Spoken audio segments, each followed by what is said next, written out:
Habis operasi kita hubungan atas bawah ini kan kita fiksasi dengan elastik supaya dia tidak bergerak.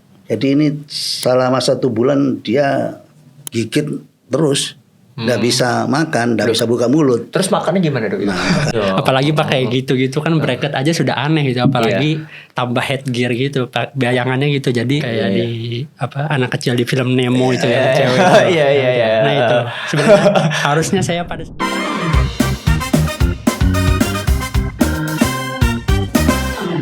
Oke, halo teman-teman FDCR, selamat pagi, siang, sore, dan malam, kapanpun teman-teman nonton podcast kali ini.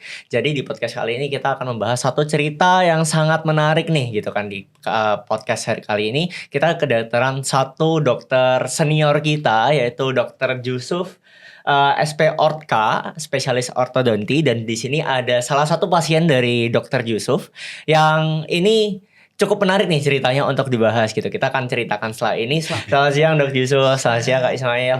Gimana kabarnya Kak Ismail? Baik. Baik. Kalau Dokter Jusuf? Alhamdulillah sehat. Sehat gitu Dok. Ini aku agak nge-mix bahasa Jawa mbak apa-apa ya? Enggak apa-apa. Oh enggak apa-apa ya. Saya malah Surabayaan ya. Wah malah Surabayaan ya. Oke, gitu. Jadi Dokter Jusuf ini adalah salah satu dokter senior kita di FDC cabang Surabaya begitu. Kalau jenengan di FDC cabang yang mana Dok Surabaya? Nagel 2 ya?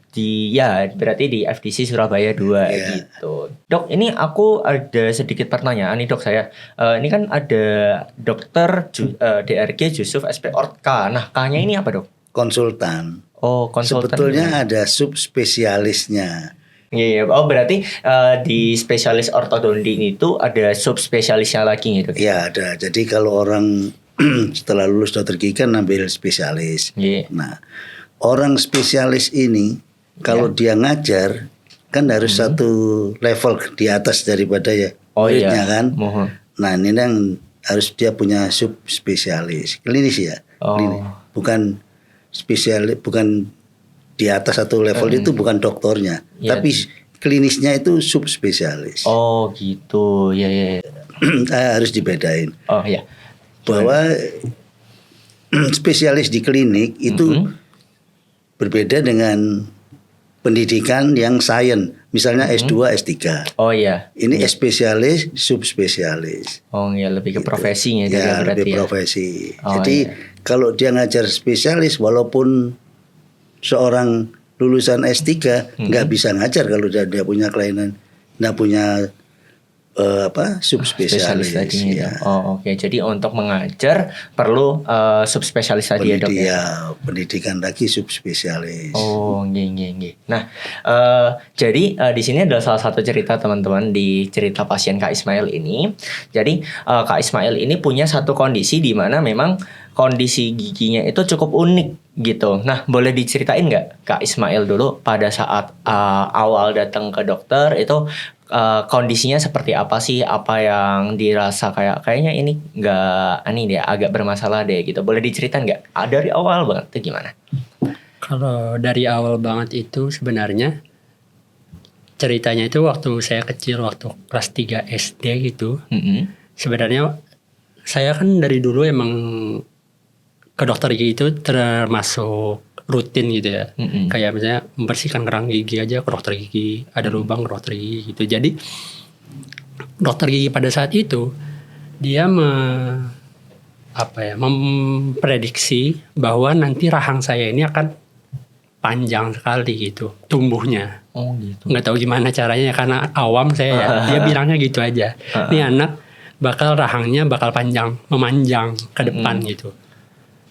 Lalu harusnya pada saat itu saya pakai bracket dan memakai apa itu Dok? Yang kalau piranti lepas, yang lepasan. Dia pakai headgear. Headgear.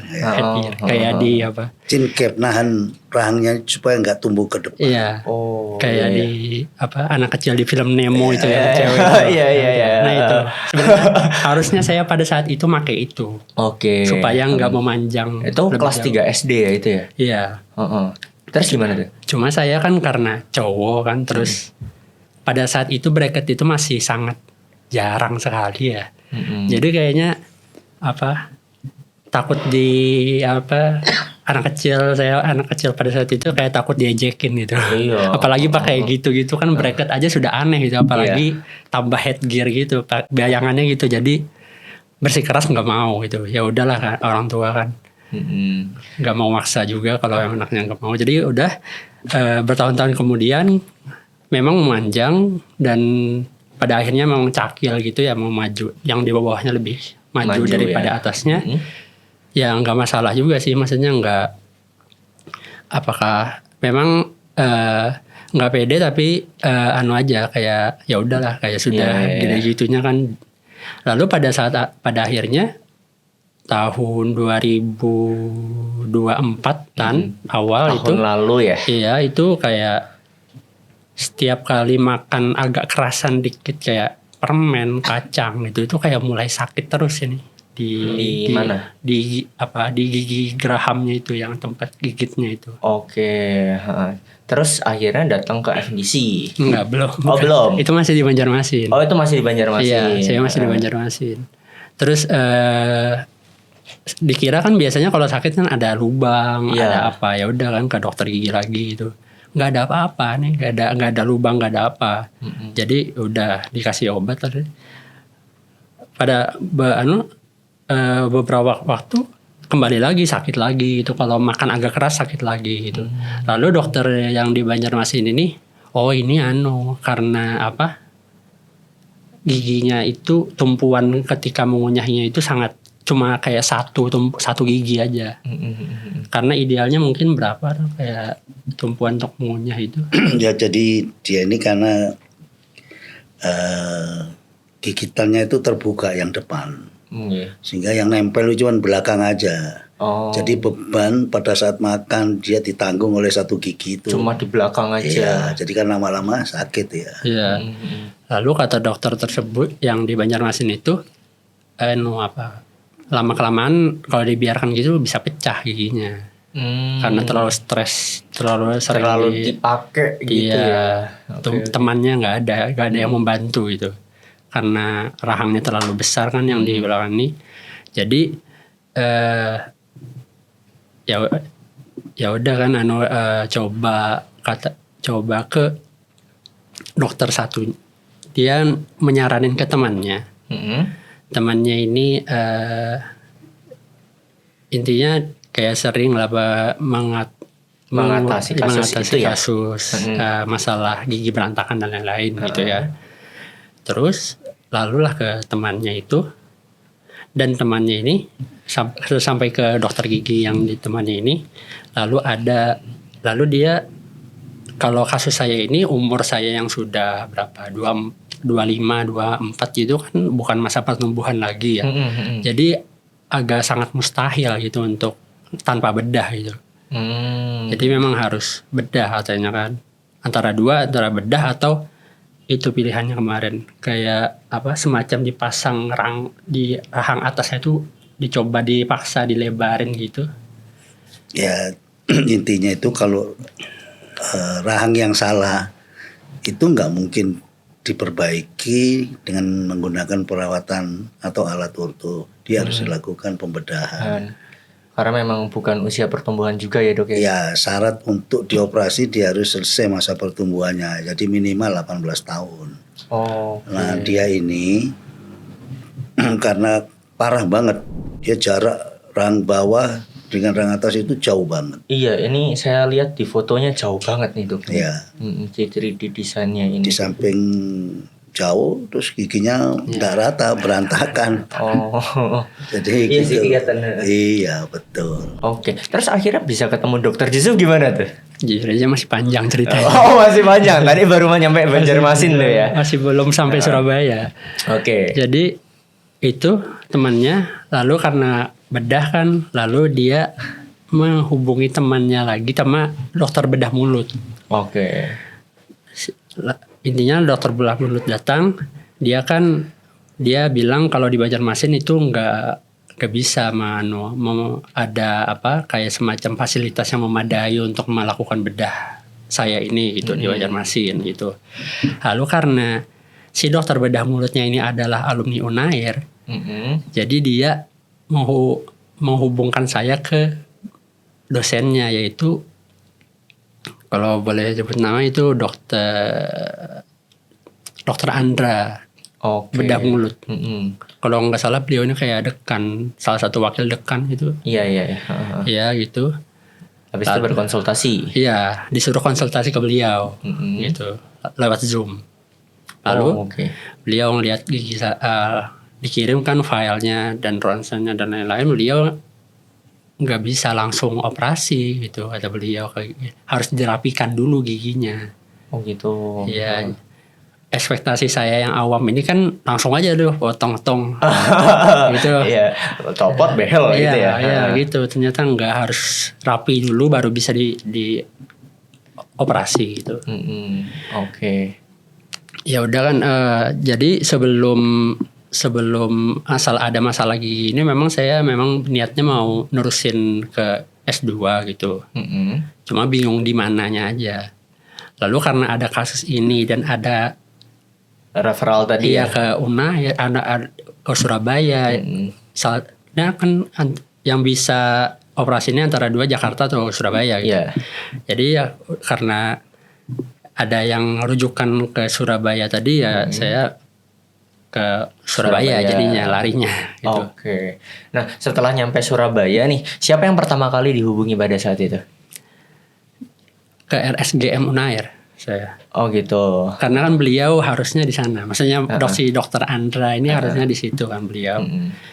Lalu karena memang dibilang harus dirapikan dulu, jadi saya larinya ke ortodontis gitu. Lalu kan di RSGM itu kan ada namanya kayak semacam klinik umum sama klinik VIP gitu. Kalau umum itu bisa pakai BPJS, bisa ini. Kalau VIP itu perlu bayar gitu. Cuma kalau yang umum itu biasanya yang ngurusinnya adalah murid-murid spesialis gitu. Oh gitu. Kayak misalnya kayak mahasiswa spesialis bedah mulut gitu atau ortodontis gitu. Terus karena saya ini kan kayak maunya cepat ya, kayak maksudnya langsung biar cepat beres ya. Iya kan, behel kan lama ya, nggak bisa makin lama ditunda makin lama lagi prosesnya gitu. Iya. Jadi saya larinya ke VIP itu. VIP. Jadi di VIP itu yang mengurusinnya, yang merawatnya itu dosen-dosen Unair tadi. Jadi gitu. Misalnya ortodontis, dosen spesialis ortodontis. Jadi saya ke sana, ada ketemu ortodontisnya. Saya lupa nama dia. Bukan Dokter Yusuf ya itu ya? Bukan. Belum ya? Bukan. Oke. Bukan. Masih belum. Belum. Masih penasaran nih ketemunya di mana nih? Iya. Jadi dicetak dan ronsen. Tapi kan sebelum BH itu dicetak dulu kan gitu kan, lalu di ronsen gitu kan. Udah nih kan. Lalu untuk nextnya mau pasang nih. Itu beliau ini karena kan saya menghubungi admin RSGM-nya yang bagian VIP itu ya. Itu kapan beliau ini ada itu? Nggak tahu, karena beliau ini kan dosen, jadi nggak pasti jadwalnya belum pasti. Jadi seminggu nggak pasti ya. Nggak bisa ditunggu, nggak bisa diharapkan ini kayaknya. Oke, jadi akhirnya nggak mau menunda ya. Iya, jadi kayak ya udah yang swasta aja gitu. Gitu. Jadi jujur aja saya nemu di sini dari Google aja. Oke, dari Google. Ya, kayak dokter gigi terdekat udah. Oke. Setelah itu langsung konsultasi. Pertama kali sama siapa tuh? Di Surabaya juga ya pasti? Iya, di FDC Ngagel Surabaya 2. Oke. Cuma sama dokter Rizka. Dokter Rizka ortodontis. Lalu beliau ya karena memang kasus saya ini sudah tahu saya memang harus operasi dan lain-lain ya. Jadi beliau memang mengulang memang saya ini perlu meriksa gigi saya, lalu memang beliau pada akhirnya kan sama juga kesimpulannya harus operasi dan lain-lain gitu. tapi beliau masih kurang nggak mau kasus sesulit saya ini terlalu beliau berpendapat kasus saya terlalu sulit gitu. Gitu. Jadi beliau menyarankan saya ke dokter Yusuf yang lebih berpengalaman gitu. Gitu. Ya. Jadi cukup panjang ya tadi ya. Dari Banjarmasin ketemu dokter lagi, ke Surabaya ketemu dokter lagi, terus ketemu dokter lagi, akhirnya ke dokter Yusuf gitu. Oke gitu. Kalau Dok Yusuf nih Dok, pada saat awal melihat kasusnya Kak Ismail, case-nya Kak Ismail nih gimana Dok? Ceritanya Dok. Jadi gini, Ismail bukan yang pertama. Oh gitu. Ada lagi Dok sebelumnya? Sebelumnya ada 4 pasien lagi lah kayak dia. Lebih parah dia ada lagi. Jadi apa ya, hampir ya sudah biasa pekerjaan saya. Karena saya bekerja di bidang ini kan di orthogenetic surgery-nya ini ya, bukan di ortho. Kalau di orthonya kan sudah lama. Saya menekuni orthogenetic surgery kan sudah 25 tahun yang lalu lah. 2000 ya. Jadi saya kan pada saat itu saya setelah lulus spesialis saya belajar di Australia. Gitu. Nah di Australia itu timnya bedanya itu bukan bedah mulut tapi bedah plastik. Jadi yang ngajari saya itu orang bedah plastik. Jadi antara bedah mulut, bedah plastik itu sama-sama bisanya. Gitu. Tapi apa Dok bedanya antara dua? Beda. Jadi saya tidak tahu persis, tapi kalau bedah plastik itu lebih komplit lah. Misal nih, dia ini kan kalau dari samping ini kan di bawah mata kan ini datar nih. Orang kan mesti ada bendolnya itu kan. Iya, ada bendolnya ya kan. Kalau cewek kan mesti dikasih merah-merah. Nah, itu penting karena ini supaya kelihatan menarik kalau cewek gitu ya. Nah, itu bedanya termasuk banyak lah. Hidungnya kalau kita baik harus kita koreksi. Misalnya orang bibir sumbing tapi hubungan rahan atas bawahnya kayak Ismail. Otomatis kan hidungnya kan biasanya kan kurang bagus. Nah, oleh karena itu bisa dikoreksi sama si dokter bedah plastiknya ini. Jadi sudah satu orang bisa ngerjain semua. Gitu. Jadi pada saat pasien pertama kali itu di tahun berapa Dok? Saya tahun 90 pulang dari Australia itu ya sekitar 99 lah. Berapa tahun berarti? 26 tahun. Sekarang 2025 dikurangin 99 ya. Iya, boleh tahun saya pertama kali ngejain tahun 99. Itu dengan kasus yang serupa Dok atau? Iya, lebih parah dari dia. Kasusnya gimana dulu Dok? Boleh diceritain? Sama kayak dia. Gini, gigitnya hampir sama ya, tapi lebih boleh parah. Nah, waktu itu kan di Surabaya kan belum ada. Teman saya ini dia bedah mulut, dia pernah belajar di Jerman. Nah, kebetulan dia datang ke Surabaya, dia diundang ke Surabaya. Nah, saya operasi sama orang dokter bedah yang dari Jerman itu. Jadi berkolaborasi gitu ya Dok ya. Itu yang pertama kali. Tapi itu. sebelumnya sama di Dr. Sutomo saya sama orang Australia. Gitu. Jadi sebelumnya juga udah pernah ya Dok ya? Pernah. Jadi sudah pertama kali saya di Dr. Sutomo itu bekerja sama dengan orang bedah plastik gitu loh. Gini. Nah, untuk kasus kedua, ketiga setelahnya itu kasusnya sama Dok? Ya beda-beda tapi hampir rahangnya kayak dia gini lah. Macam-macam. Pada kasus yang misalnya orang bibir sumbing nih. Rahang atasnya kan lebih kecil. Dan dia karena sumbing kan jadi lebih parah lagi. Nah, dia mengerjainya complicated lah, berat lah, macam-macam. Nah, itu kita rencanakan bersama dengan tim dari orthogenetic surgery. Jadi orthogenetic surgery itu timnya itu ada dokter bedah mulut atau bedah plastik, ortodontis, kemudian sekarang ada IT untuk bikin desainnya itu ya. Merencanakan. Sebelum ada IT, nah secara manual saya ngerjain sendiri. Nah sekarang dengan adanya IT itu sekarang gampang banget. Dulu saya ngerjain 2 hari, sekarang 1 jam jadi. Oh iya. Gitu. Jadi metode kan berbeda. Dengan IT itu memudahkan kita untuk merencanakan operasi dengan baik, dengan akurasi yang jauh lebih baik daripada kita mengerjakan secara manual. Nah, pada saat proses awalnya nih dok, setelah Kak Ismail datang nih, mungkin kita agak lompat ke Kak Ismail ya. Pada saat awal Kak Ismail datang, kan dokter sudah pernah menangani beberapa kasus sebelumnya nih dok, gitu. Gimana sih dok prosesnya pada saat dari awal Kak Ismail datang, terus melihat kondisinya seperti ini, sampai akhirnya bedah mulut dan akhirnya recovery, itu gimana dok prosesnya dok?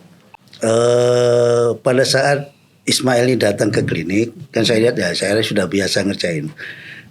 Saya ceritakan bahwa prosedurnya itu harus dirawat orto dulu, kemudian lah baru siap untuk dioperasi, lah baru kita operasi.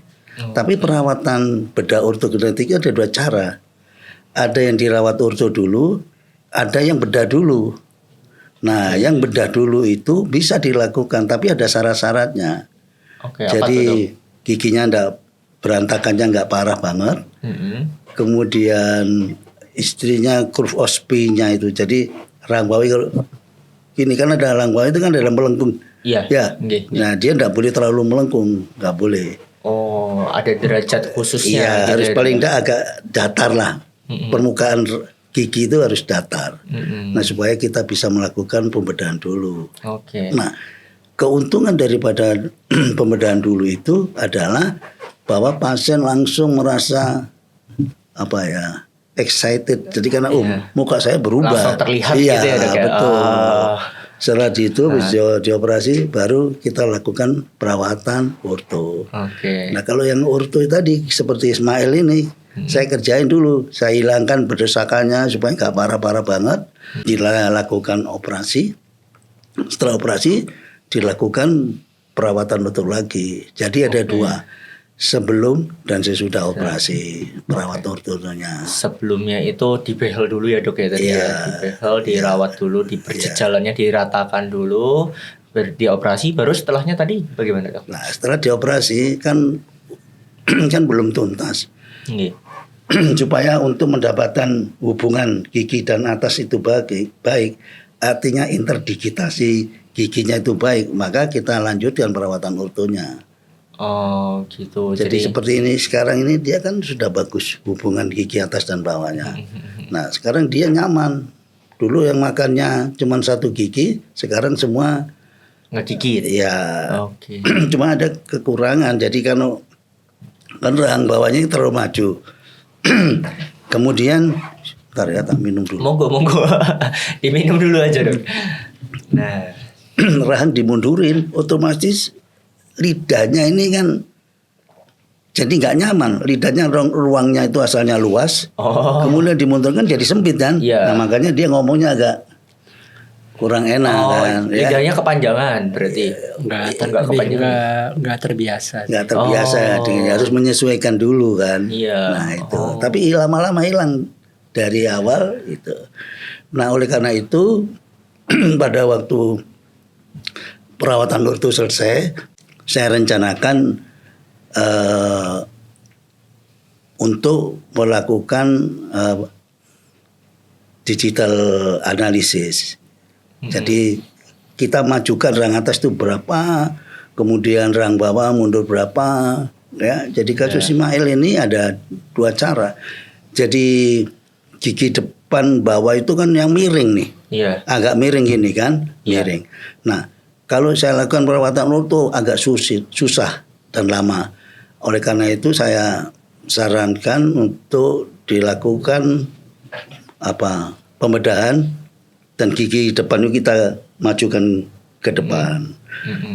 Dari analisa digital ini tadi akan kelihatan segini cukup nggak? Oh cukup, oke. Nah rahang atasnya ini kan dia kurang mundur kan, terlalu maju.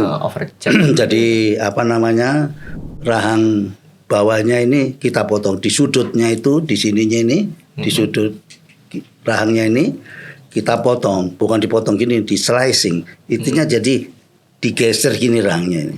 Jadi dibelah dua, kemudian kita geser. Agak dipotong, diambil gitu ya? Ya nggak diambil, dipotong aja. Dipotong tapi belah.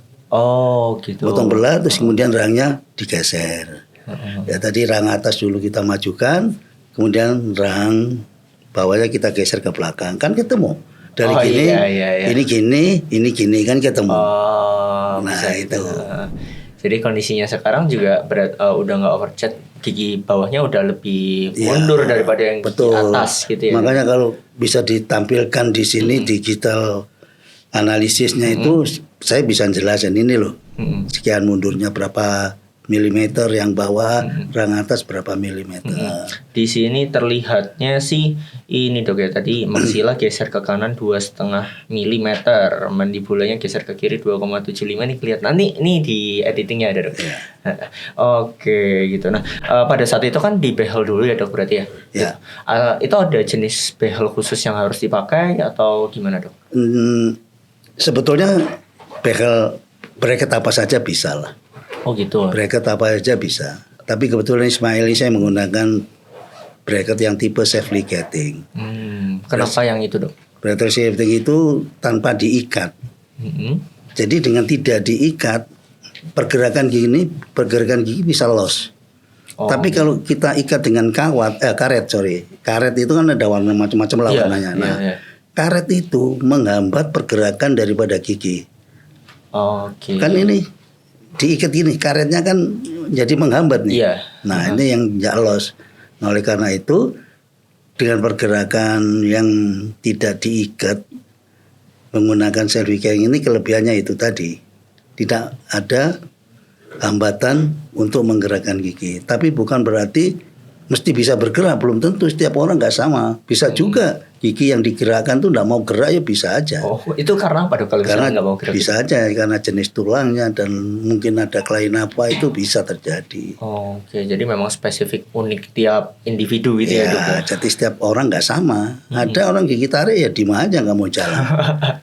Kalau Kak Ismail dulu gimana dok prosesnya? Nah, berapa lama Ismail? 6 bulan ya? Sebelum operasi. Iya, perawatan ortonya berapa? 6 bulan ya? Agustus, September, Oktober, November, Desember, Januari, Februari, Maret, April, Mei, Juni. Nggak sampai setahun lah ya? Yang nggak 8 bulan? Iya. 8 bulan ya kita operasi. Kemudian 1 bulan kita fiksasi. Habis operasi kita hubungan atas bawah ini kan kita fiksasi dengan elastik supaya dia tidak bergerak. Jadi ini selama 1 bulan dia gigit terus, tidak bisa makan, tidak bisa buka mulut. Terus makannya gimana dok? Nah, makanya ini dia pakai sonde, jadi sedotan disedot, pakai cairan.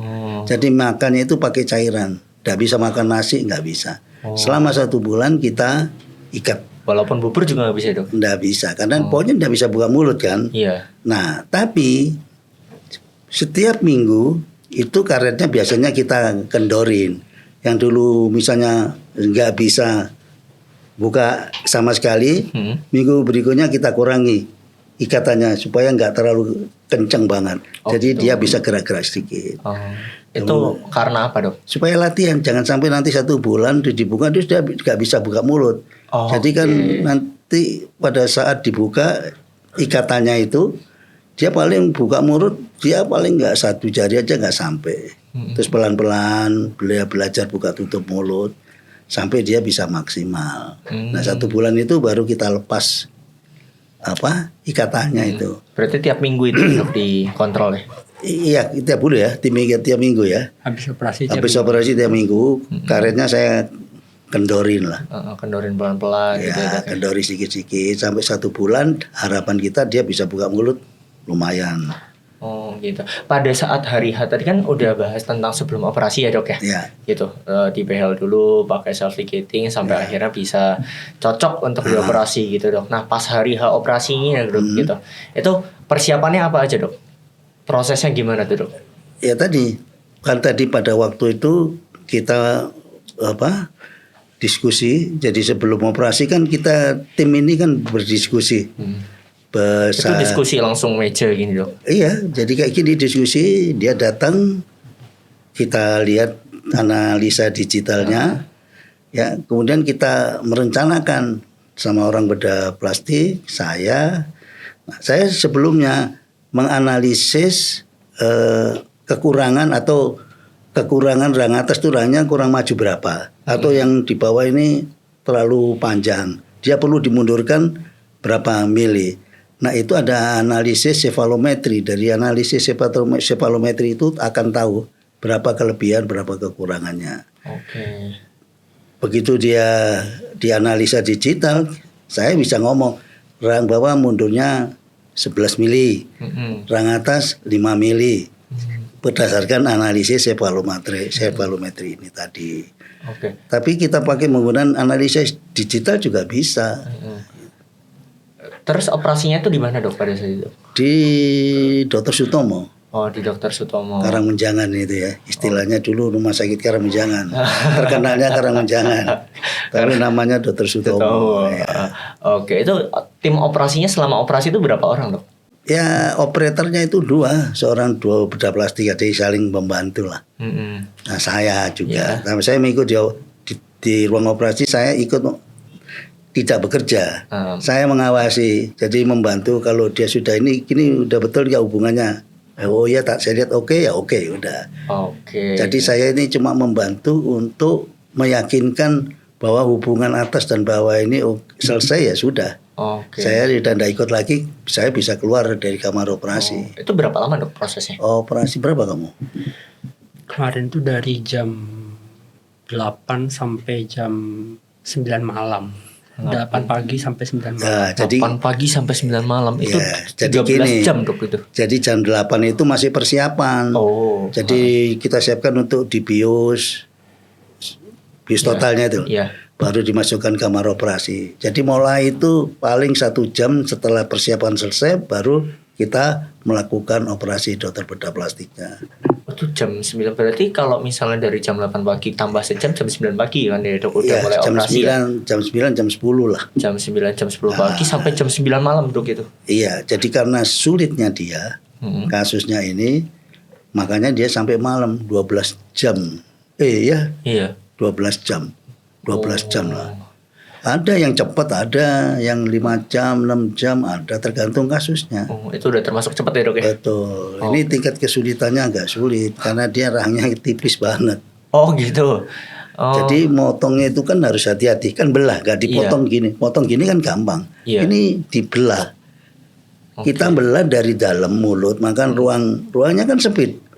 Nah, dokter bedahnya itu motongnya dari dalam. Jadi motongnya itu betul, jadi harus hati-hati. Dan itu possible dilakukan ya dok ya? Iya. Dari dalam sekecil itu gitu ya dok ya? Betul. Makanya nggak ada cacat dari sini, nggak ada cacatnya sama sekali dari mukanya. Iya, nggak ada bekas jahitan. Nggak ada, kita tidak menyayat dari itu, nggak ada. Oke, itu keren banget teman-teman. Jadi ternyata Dokter Jusuf tuh mampu untuk melakukan tindakan seperti itu nih teman-teman. Ini kayak kasus yang luar biasa keren dan langka nih. Saya tidak melakukan operasi. Yang operasi ya dokter bedah plastiknya. Saya membantu. Iya, tapi tetap dari arahan dokter kan. Ya, jadi makanya kerja sama tim ini menentukan sekali. Makanya sekarang dengan adanya digital itu saya beruntung sekali. Dari 2 hari kerja sekarang jadi 2 jam selesai udah. Kalau dulu gambar manual apa gimana dok? Iya, kita jadikan model gips.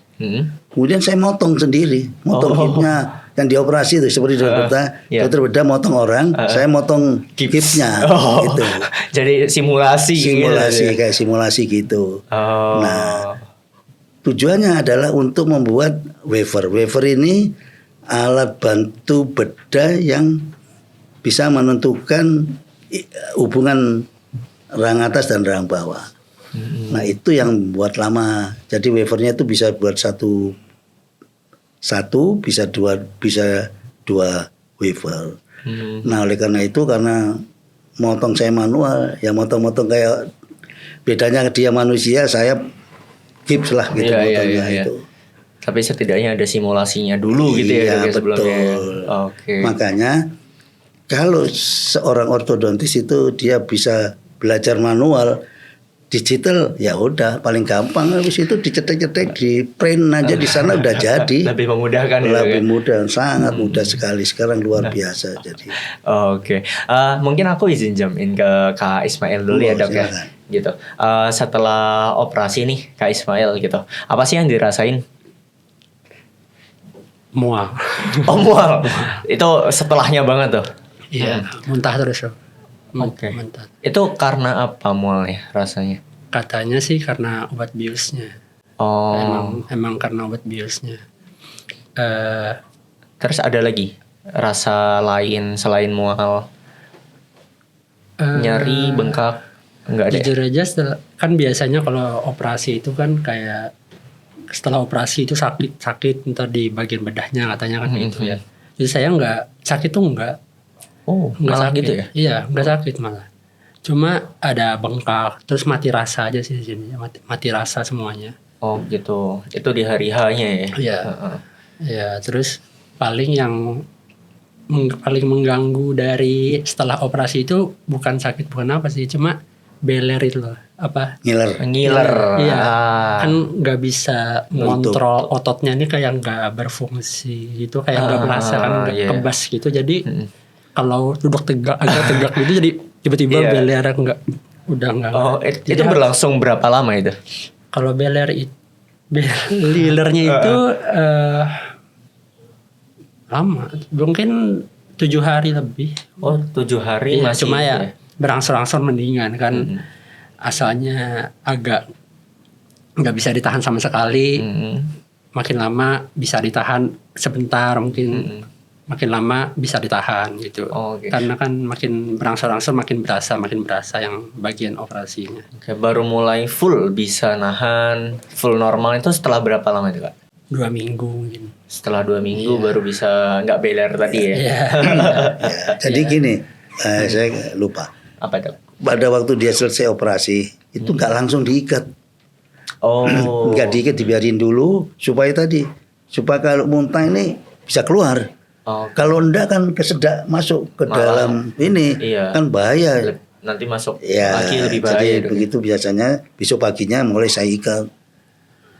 Jadi 1 hari setelah sudah nggak muntah-muntah lagi, baru saya ikat. Itu makannya berarti lewat mana ya? Maksudnya sedotan depan? aja. Iya, lewat samping. Samping. Pakai sedotan. Suntik. Pakai suntik terus ada selangnya gitu. Iya. Oh. Karena menurut saya itu kayak apa, saat itu nggak bisa ngisap gitu. Itu nggak bisa. Oh, jadi harus ditembak langsung ke kerongkongan supaya kayak menelan gitu. Oh, oke. Jadi kayak emang harus langsung ngalir ke tenggorokan gitu. Karena kalau kita pakai sedotan kayak tumpah-tumpah kayak. Iya. Karena nggak bisa nahan air tadi. Itu berarti berbicara juga nggak bisa ya? Nggak bisa lah. Bisa, cuma nggak jelas. Apa-apa gitu ya. Jadi dia pakai spet yang gede itu, depannya jarumnya itu diganti selang kecil, terus ditekan kan keluar tuh cairannya itu. Oh, oke. Terus setelah sembuh nih, setelah recover bisa mulai berbicara gitu, itu rasanya gimana? Rasanya gimana gitu? Ya makan mungkin kan yang utama. Asalnya bisanya cairan, terus pada akhirnya bubur, terus akhirnya bisa makan normal ya, melegakan juga kan ya. Seneng ya? Iya, jujur aja yang hal terberat setelah operasi itu bukan sakit, bukan apa-apanya, makannya. Kayak misalnya scroll IG, ada makanan ya. Terus nasi padang enak juga ini ya gitu. Terus bisanya makan cuma minum kayak tadi aja, kayak sangat menyiksa jujur aja. Jujur paling menyiksanya di situ sih. Puasa dulu puasanya. Kalau puasa kan mending ada kayak maghrib buka gitu. Kalau ini kayak 1 bulan full nggak ada makan normal. Oke. Terus dari orang-orang sekitar kakak pas ngelihat awal sebelumnya terus sama setelahnya itu gimana responsnya? Kalau orang terdekat ya kayak keluarga kan itu pasti sangat update ya, maksudnya setelah operasi langsung kayak video call segala macam ya, karena setelah operasi itu kan kayak bengkak gitu, kayak aneh aja gitu kan. Bengkak sekali gitu. Jadi ya tapi setelah lumayan sembuhnya ya lumayan bagus juga ya gitu, karena kan rapi giginya, terus enggak cakil lagi gitu. Ya, gitu. Ada perasaan kayak jadi ganteng nih gue gitu ya. Ya mungkin ya. Oke. Tapi orang tua gimana Kak responnya? Gak tahu ya, orang tua saya nggak tipe-tipe yang memuji gitu. Ya mungkin ya alhamdulillah kan bagus gitu, sesuai harapan gitu kan. Kayak proses dari awal tahun kemarin sampai sekarang itu membuahkan hasil lah. Jadi berapa biaya yang dikeluarkan dan usaha yang dijalani itu gak sia-sia lah gitu, sesuai dengan harapan. Merasa worth it gitu ya. Oke. Gitu mungkin Kak Ismail ada pesan-pesan dulu untuk teman-teman yang mungkin mempunyai case yang sama sebenarnya, tapi kayak nanti deh, atau kayak masih ragu nih untuk melakukan karena takut, karena kendala-kendala lainnya gitu. Mungkin bisa ada pesan atau kesan dulu gitu. Ya kalau ada semacam resource, ada secara dana, ada waktu dan lain-lain, mungkin hal yang saya jalani seperti yang saya jalani selama ini worth it gitu. Jadi perlu dipertimbangkan lah, karena memang manfaatnya itu secara fungsi, secara mungkin penampilan juga kan itu sesuai lah hasilnya gitu. Oke, selama masih bisa untuk melakukan treatment itu, masih punya resource-nya, punya waktu, tenaga, pikiran, dan financial resource-nya, mending langsung di treatment aja gitu ya. Oke. Kalau dari dokter mungkin dok? Ya sekarang kan dengan adanya teknologi ini kan memudahkan orang. Iya. Dulu awal-awal orang seperti Ismail ini kalau mau dioperasi, dia pengen bukti mana orang yang dioperasi, mana rumahnya, teleponnya, datangi rumah satu-satu. Oh itu pernah terjadi dok? Iya awal-awal. Awal-awal saya melakukan ini, pasiennya mesti tanyanya gitu. Oh gitu. Nah, sudah dia pasti sudah bisa komunikasi dengan pasiennya, baru dia mau operasi. Itu awal-awal mesti gitu. Nah sekarang dengan saya lihat ini di laptop aja, ini loh, ini. Dia ya udah itu aja. Nah yang jadi rantangan buat saya itu adalah kadang-kala ada orang yang kepingin masuk tentara. Dia kan tidak diterima kalau cakil. Gitu. Iya. Oh iya. Buat apa cari yang yang mukanya nggak bagus, cari yang bagus banyak kan. Kasarnya kan gitu. Dia akan minta selesai dalam waktu yang singkat. Cepat. Saya bilang kalau cepat-cepat ya nggak bisa. Minimal paling setahun. Jadi dirawat sampai operasi setahun. Itu paling cepat ya dok? Paling cepat, pakai recovery lah paling butuh waktu 3 bulan lagi. Jadi makanya kalau dia ngotot kepingin, ya kalau terlalu mepet waktunya saya nggak mau. Percuma kan, nggak ada gunanya juga. Iya, nggak akan maksimal ya. Ya itu yang sering ada beberapa orang yang begitu, pengen anaknya masuk tentara, tapi kondisinya gitu, harus dioperasi kan. Nah itu butuh waktu. Saya kasih kesempatan waktu lah 1 tahun 1,5 tahun lah. Total gitu ya. Tapi dokter seberapa sering dok menemukan kasus kayak yang cakil gitu dok? Banyak lah. Saya pasien bibir sumbing kan ini mundur banyak kan, lebih parah.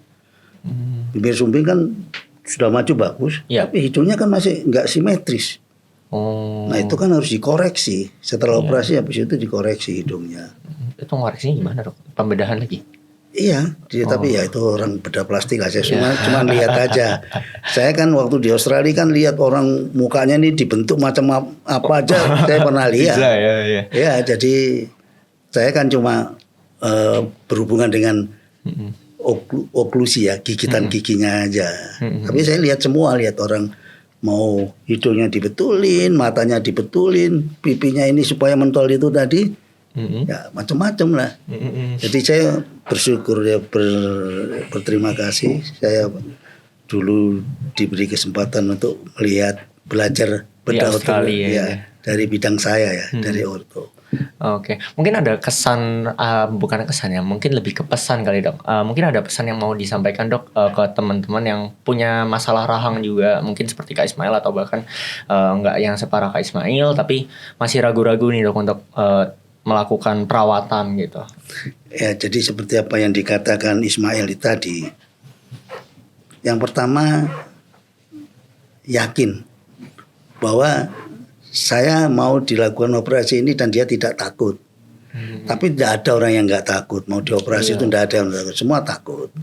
Tapi ya kita motivasi supaya dia mau.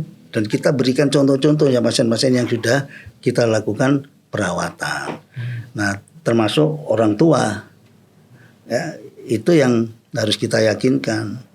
Nah yang paling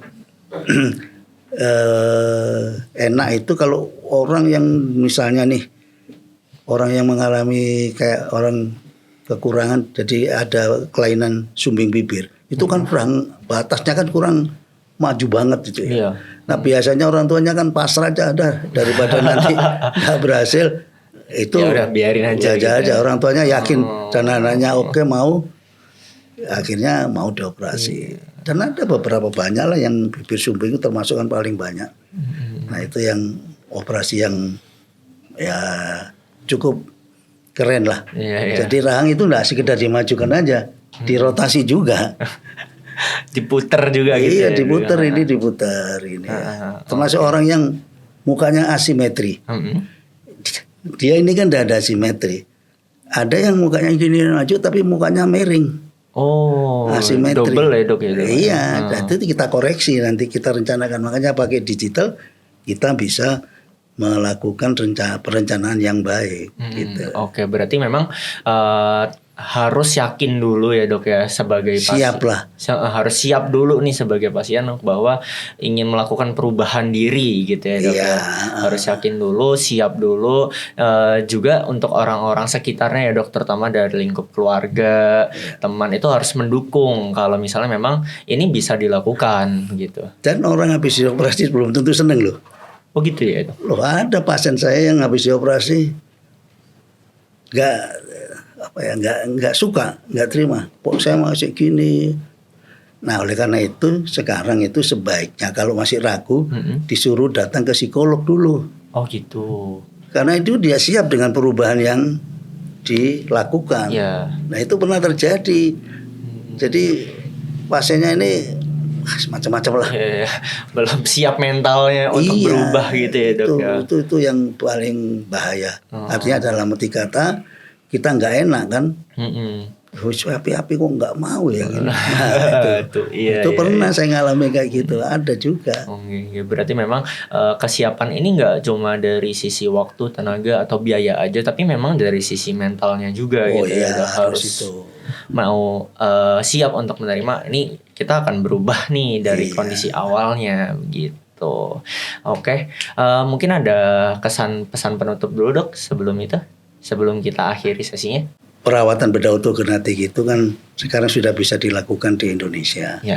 Nah jadi kalau saya lihat baca-baca di koran maupun di YouTube di ini orang banyak ke Korea ya.